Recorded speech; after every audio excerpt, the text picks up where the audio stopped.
Ini aku udah makan, udah baru tidur, aku baru bangun. Kondisiku udah juga membaik, perutku udah nggak sakit, leherku udah nggak sakit, kepalaku juga udah nggak sakit lagi. Udah.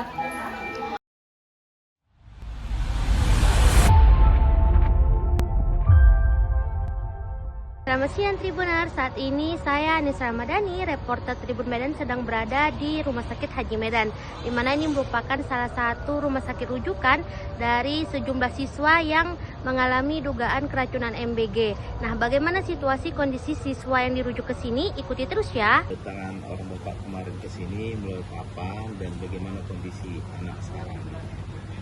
Ini ceritanya mulai dari sana Pak, sini aja ya. Dari sana aja, dari Kemarin itu kan Pak, sempat di ruang ICU di Rumah Sakit Parina. Jadi dirujuk ke sini ke Medan, Rumah Sakit Haji Medan. Jadi selama 3 hari di sini belum ada perubahan. Seperti apa yang ada di waktu di ruang ICU Parina, seperti itulah sampai di Medan ini selama 3 hari. Nah, jadi saya pun sudah ketakutan, sudah was-was. Jadi 3 hari begitu-begitu saja, tidak ada perubahan, hanya tenaga obat saja. Masuk nanti obat, tenang dia, habis tenaga obat, kumat lagi selama 3 hari. Ke-4 harinya pagi-pagi, anak saya sudah bisa ngomong, sudah bicara, saya dipanggil dokternya, sudah bisa kami bicara sama anak saya sampai hari ini. 3 hari, kalau enggak 4 hari sama ini kurang jelas ya. Pokoknya selama 3 hari lah udah bisa ngomong bagus seperti itu. Duduk pun udah bisa, makan sendiri pun sudah bisa. Pak, mungkin bisa diceritakan awal mulanya anak bapak ini gejala habis itu keracunan itu kayak mana awal ceritanya? Bapak tahu? Kayak gini Pak, saya kan di rumah. Jadi saya di rumah, masalah ini sebelum pulang anakku si Karnia, adik-annya yang sakit ini, sekolah juga di SMA di Prestagi. Saya di rumah, pulang anakku si Karnia, Pak, di telepon kakak aku tadi, dia katanya keracunan. Akan gitu, keracunan MBG. Aku pada saat itu kurang sehat, asam lambung. Begitu nang, cepat dulu kau tengok ke sekolahnya, aku bilang, tengok. Aku suruh dah adiknya ke sana, ke tempat sekolah kakaknya. Lama-lama aku pun nggak tenang di rumah. Pergi lagi lah aku ke sekolah SMA Negeri 1 Prestagi. Tengok, sampai aku sana, tengok di mana-mana nggak ada anakku ini. Mungkin udah dibawa duluan ke rumah sakit, kan gitulah dalam pikiranku. Pergi aku ke rumah sakit Amanda, kutanyai, nggak ada. Tengok dulu nama siswa yang udah masuk Pak, aku bilang. Belum terdata semua udah lagi langsung dirawat katanya kan. Coba tengok lantai 4, tengoklah sampai lantai 1 sampai lantai 4, nggak ada Pak. Terus itu udah nggak ada, terus aku langsung rumah sakit Parina. Nah, disitulah kami jumpa Pak. Di Farina itu? Iya Pak. Bagaimana pada saat pertama kali bapak lihat anak bapak itu, apakah tidak sadarkan diri atau bagaimana gejala-gejalanya? Anak saya pada saat itu jumpa di Parina, dia sehat, masih bisa kami bicara gitu, mana yang sakit, mana yang apa gitu kan, masih bisa dia nunjukkan, ini ku sakit Pak, ini ku sakit dan ini ku sakit gitu. Apa aja keluhannya, apa aja yang sakit katanya? Yang sakit perutnya, terus itu mau ulu hatinya itu panas katanya, dan ini tenggorokan ini gatal katanya. Dan itu memang setelah makan katanya, cerita dia awalnya? Iya, mulai dari sekolah sampai ke rumah sakit. Sebelumnya itu tidak ada apa-apa. Berarti setelah makan? Sebelum makan, MBG tadi nggak ada apa-apa, belum dia sakit gitu. Sempat nggak sadarkan diri nggak anak bapak? Gini, waktu di ruang UGD, memang dia masih baik-baik saja, belum ada, masih baik-baik saja lah. Terus itu datang kakaknya yang sakit ini, kusuruhlah dia yang jaga anakku ini kan, lantaran aku kan kurang sehat. Aku suruh kakaknya yang jaga dia di UGD, aku pun pulang ke rumah seperti itu Pak. Terus aku udah sampai aku di rumah, diteleponlah aku. Datang dulu Pak, adik udah makin parah gitulah. Jadi makin parah lama-lama.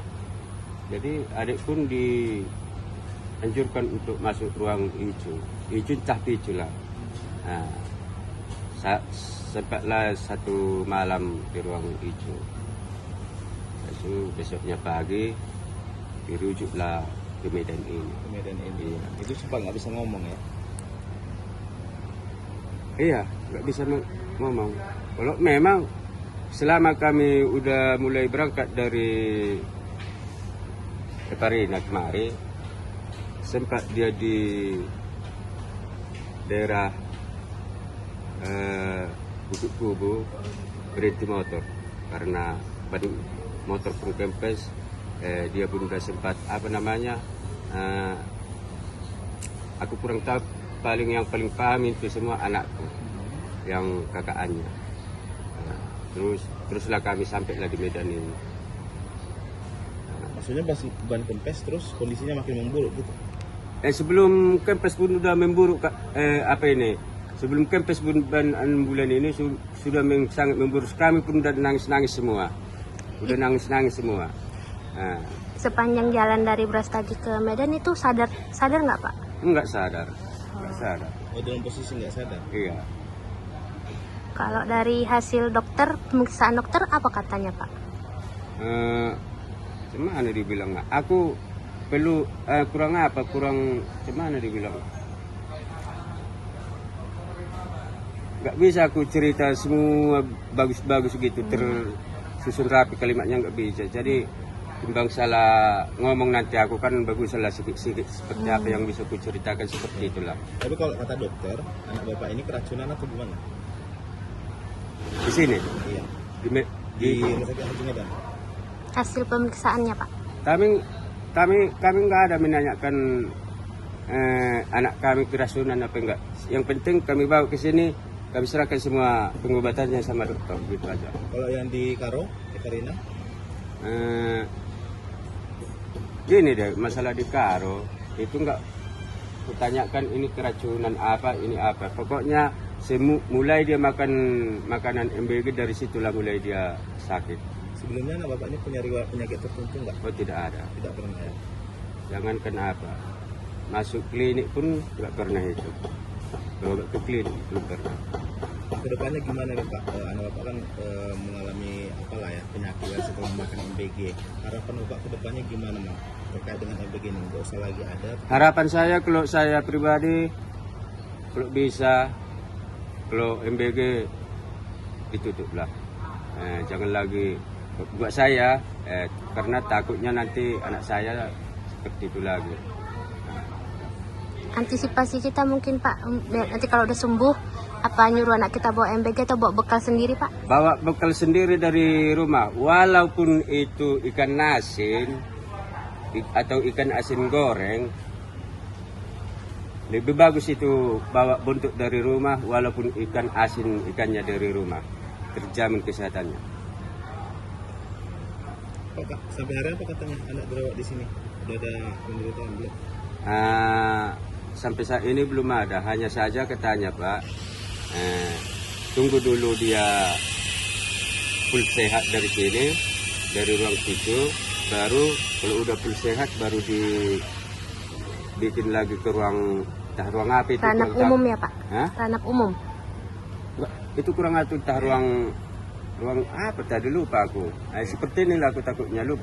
Memang udah sehat nanti dia dari ruang picu dibikin lagi ruang apanya, entah ruang apa nggak, kurang tahu lah. Sejauh ini gimana Pak biaya rumah sakit? Ditanggung sama apa atau bapak sendiri?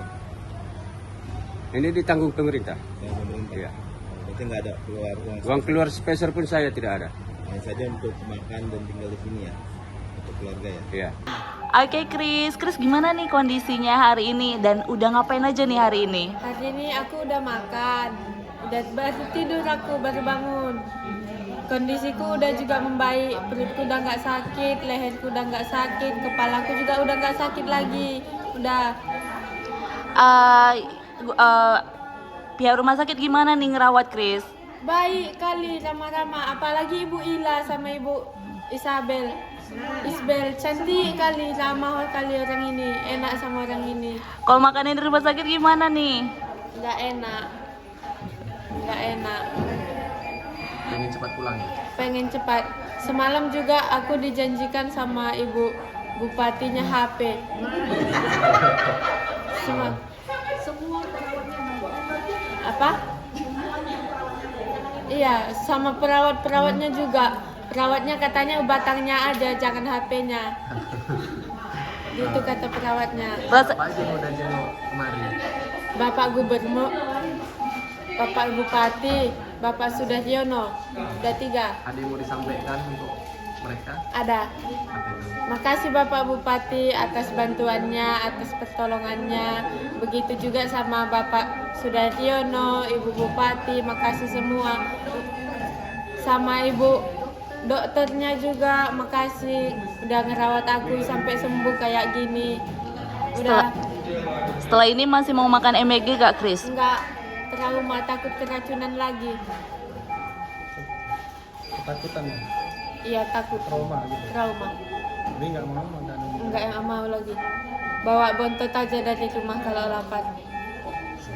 Itu dia tadi Tribuners kondisi adik-adik yang dirawat di Rumah Sakit Haji Medan. Saat ini ada 3 siswa yang dirujuk di Rumah Sakit Haji Medan ini. Satu bernama Dek Rismas, kondisinya sudah mulai membaik. Namun untuk kedua adik lainnya itu masih dalam proses penyembuhan. Di mana untuk adik Febriana itu masih berada di ruang PICU. Dan untuk adik Ana itu berada di ruang rawat inap anak. Semoga mereka lekas pulih ya. Nah untuk update terkini kondisi adik-adik tersebut pantau terus di Tribun Medan ya Tribuners.